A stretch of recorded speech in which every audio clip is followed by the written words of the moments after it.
अस्सलामु अलैकुम वरहमतुल्लाह। नाजरीन, कैसे हैं? उम्मीद है कि आप लोग खैरियत से होंगे। अल्लाह पाक आप लोगों को ऐसा ही हमेशा खुश रखे।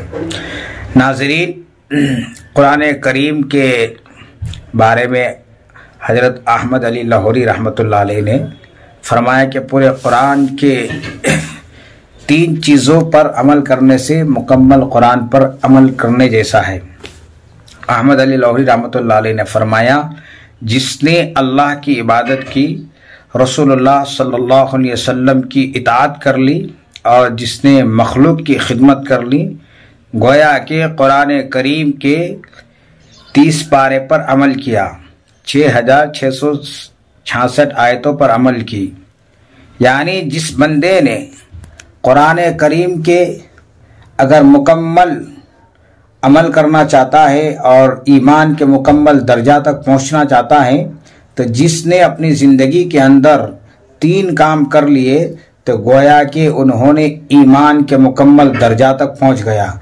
उन्होंने कुरान करीम के मुकम्मल कुरान करीम पर अमल की।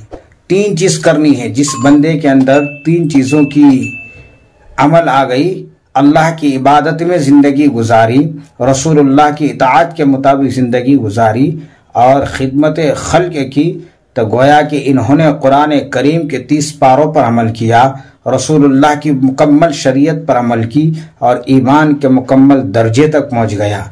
इसलिए इन 3 चीज़ों का हर इंसान को जीते जागते ज़िंदगी में अमल करनी चाहिए, ताकि हमें मरने के बाद यही चीज़ हमारी कब्र में, हशर में, महशर में और मुनकिर नकीर की सवालातों का जवाबात बन सकते हैं। इसलिए हम मुकम्मल अगर ईमान पर अमल करना चाहते हैं, मुकम्मल इस्लाम पर हम अपनी ज़िंदगी को गुजारना चाहते हैं, तो इन 3 चीज़ों की ख्याल करते हुए हम अपनी ज़िंदगी को गुजारें। इंशाअल्लाह हम दुनिया में भी कामयाब होंगे, आखिरत में भी कामयाब होंगे।